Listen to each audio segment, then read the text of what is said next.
haciendo ejercicios del cálculo de fuerza sobre superficies sumergidas en fluidos en reposo. Habíamos hecho ya 2 ejercicios o 3 y nos quedaban estos 2 por revisar. Y bueno, estos ejercicios están planteados, están en el archivo ese en los apuntes en ADECA.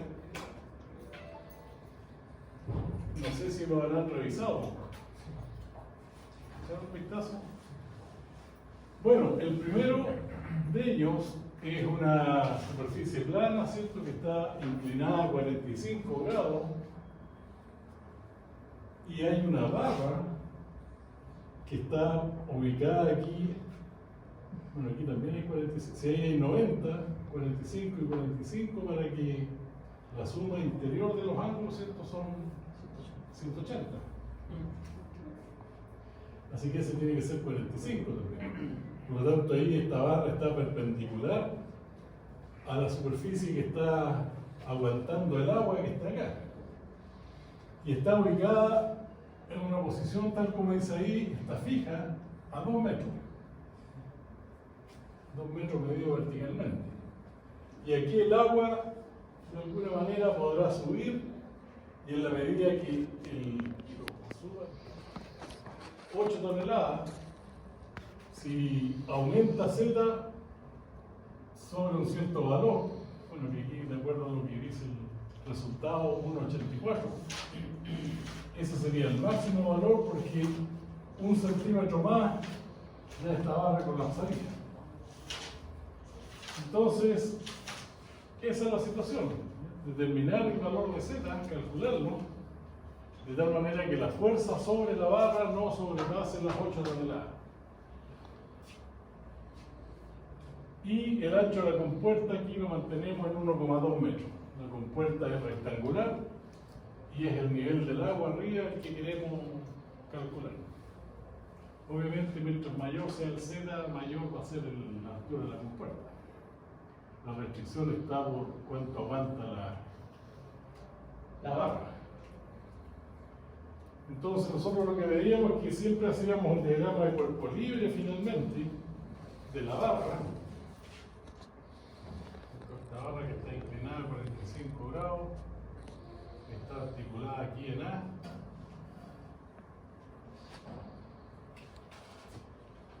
Y nosotros en la superficie siempre reconocemos 2 puntos importantes. Uno, el centroide, que está en la mitad del largo, ¿cierto? Supongamos ahí, a ese le llamamos CG, o centro de gravedad. Y otro punto que está más abajo del centro de gravedad que le llamamos CP o centro de presiones. Y ese es el punto por donde pasa o actúa la fuerza que ejerce el agua. La fuerza que ejerce el agua aquí siempre va a ser perpendicular a la compuerta, que le vamos a llamar F1. Y por otro lado, tenemos que también perpendicular a la barra están estos 8000 kilos que soporta la barra, perpendicular a la superficie. Ahora, ¿dónde está ubicado eso? Bueno, es fácil calcular, ¿cierto? En este triángulo que se arma aquí, donde esta altura son 2 metros, el ángulo 45, ¿cierto? Tengo la altura 2 metros, el ángulo 45, yo puedo calcular esta distancia.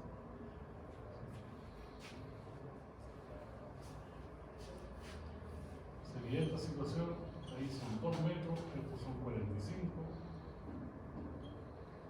Me interesa saber esta distancia. Aquí lo voy a llamar A por darle algún nombre. Entonces, cateto opuesto partido por hipotenusa es sobre el seno de 45. Opuesto partido por hipotenusa sería 2 partido por A, y a mí me interesa conocer A, sería 2 partido por el seno de 45, y eso tiene algún valor, un numerito conocido. Entonces esa distancia A, en este caso, bueno, uno lo puede calcular, voy a suponer que esté más abajo.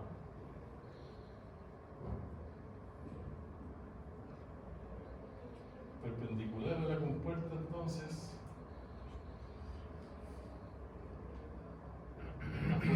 ejerce la barra, que son 8.000 kilos. Esto está ubicado aquí a una distancia conocida. Profe, A, la 2.83. 2.83. Sí.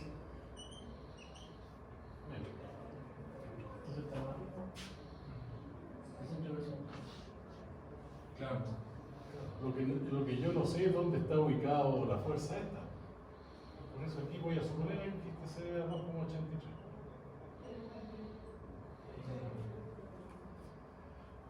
Porque el largo de la compuerta es variable, todo va a depender de los 8.000 que aguante.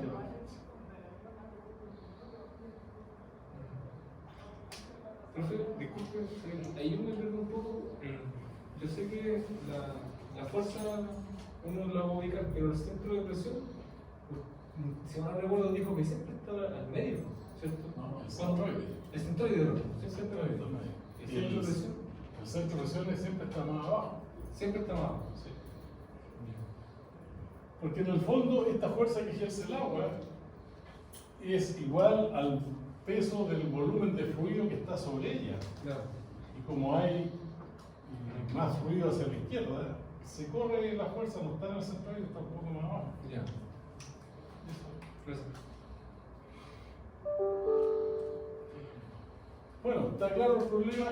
Bueno, aquí más no hay ninguna otra fuerza actuando aquí. Ejerce el agua y la de la barra. Bueno, también habrían reacciones aquí en A y B, pero esa no es necesario calcularla porque lo que hacemos es tomar sumatoria de momento de A y nos da un sentido positivo por ese lado o algo, o por el otro, como quieran. Entonces tendríamos la fuerza que ejerce el agua y los 8.000 kilos. Lo que nos falta conocer, bueno, estos 8.000 kilos está claro, si está en reposo, esa sumatoria de momento es igual a 0. Sentido positivo haría la fuerza que ejerce el agua.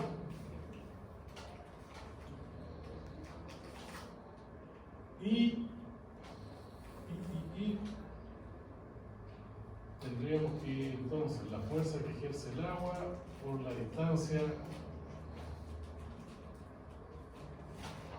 Bueno, de alguna manera yo podría calcular acá el largo de la compuerta. Supongamos que esto sea L, el largo completo. Y el agua, como ustedes ven, está llegando ahí a la superficie, al punto más alto aquí de la compuerta. Entonces, esta es la superficie libre, por lo tanto, el eje Y nace desde aquí. El eje X es la intersección del plano de la superficie libre del agua con el plano de la superficie sumergida. El eje X está ahí. Y el eje Y, decíamos, es un eje que tiene que estar contenido en el plano de la superficie. Entonces el eje Y va para allá, eje Y. Y lo que nosotros calculamos aquí es el IP. ¿Cierto? Que eso decíamos, es el I raya más algo.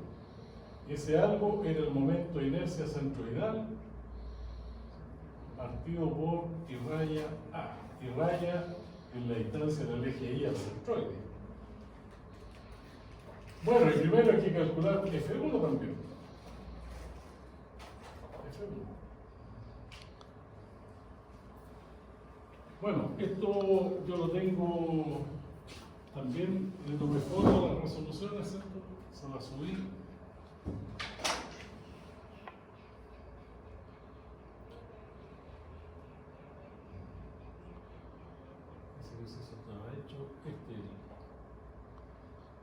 Bueno, ahí está el 2,8, ¿cierto? La distancia de los 2 metros proyectados en el sentido de la compuerta. Y P es la distancia que vamos a calcular aquí de donde en el eje Y, la distancia al centro de presiones, que es donde actúa la fuerza que ejerce el agua. F1 lo llamé allá. Eso, entonces primero uno calcula la fuerza que ejerce el agua, ¿cierto? Que la fórmula es gamma H raya por A, pero ojo, este H raya,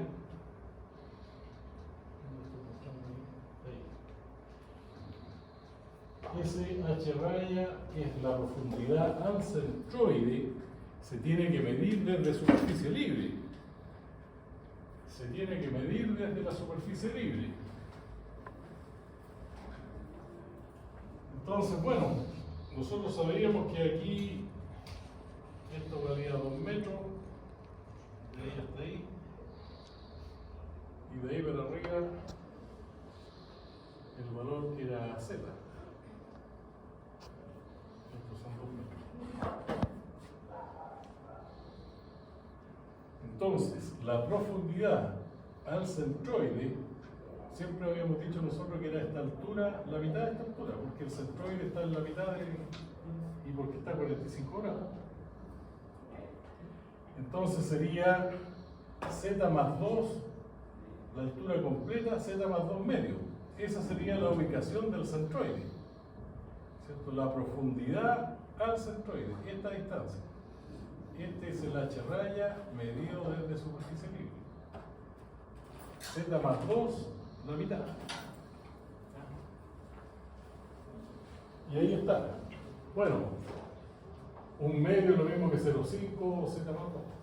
El gamma es 1000, es agua. Y el área es el ancho de la compuerta, que era un dato, 1,2 metros por el largo de la compuerta. Bueno, el largo de la compuerta se puede calcular de la misma forma que tomamos este triangulito, ¿cierto? En vez de tomar ahora ese valor que yo le llamé A, porque así tomo el largo completo. Entonces el seno de 45 grados sería el largo completo de la compuerta, y yo llamo L aquí, ¿cierto? Es L, el largo completo. Sería, esa es la hipotenusa. Y el cateto opuesto es Z más 2. Así que aquí L va a ser Z más 2 partido por 0,45. Z más 2 partido por el 0,45. Este valor 1 partido por 0,7 creo que se dice. Eso es 1,4. 1,4 Z más 2.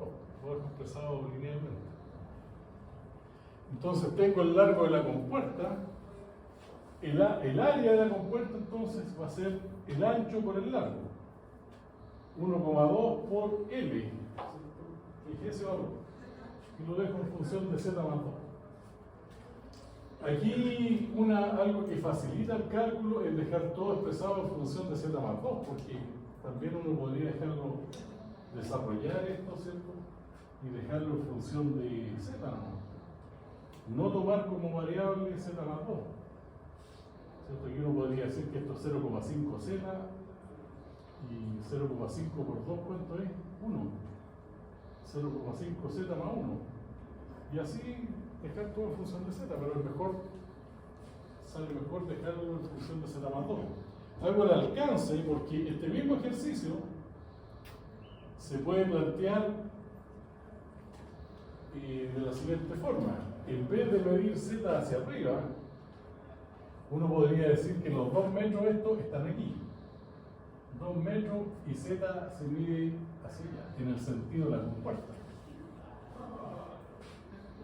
Es una variante del ejercicio. Entonces igual ahí hay que dejar en función de Z más 2, sale más fácil. Entonces cuando uno calcula finalmente gamma por H por A, 1000 por 0,5 ahí son 500, y por el 500 por 1,6 da 1,845. 1000, aquí hay Z más 2 y aquí Z más 2, Z más 2 por Z más 2 y Z más 2 al cuadrado. Entonces tengo expresada la fuerza en función de Z más 2 y está al cuadrado. Entonces tengo una expresión para F1. F1 es 845 Z más 2 al cuadrado. Faltaría encontrar nomás el brazo de palanca. Bueno, vamos a calcular ahora la distancia que hay en el eje Y al punto por donde pasa la fuerza, donde está IP. Profesor, ¿existe la posibilidad de que pueda bajar? Por favor. ¿Sí? Muchas gracias. En realidad no. Alguien ya rayó el xenofía, ¿no? Me lleva con una. Sí. Íntegra. Bueno, ahí está el cálculo del IP, ¿cierto? Dice que es el I raya, voy a sacarlo de I raya más la formulita típica. ¿Qué es lo que es I raya? Es la distancia en el eje Y al centroide. La distancia en el eje Y, ¿cierto? El eje Y, repito, es una línea contenida en el plano de la superficie sumergida. Entonces, desde donde nace el eje Y, no se olviden que el eje Y está ahí, el eje Y está ahí, al centroide. ¿Cierto? Al largo total de la compuerta le llamé L, y L lo habíamos calculado. Correcto. Bueno, será L medio, ¿no? Y tenemos una expresión entonces, si ya L lo teníamos, L medio. El área ya estaba conocida ya. Y habría que calcular aquí solamente el momento polar de inercia, que es la base, que es 1,2. El ancho de la compuerta por el largo de la compuerta al cubo, el cubo dividido por 2. Eso dice la fórmula.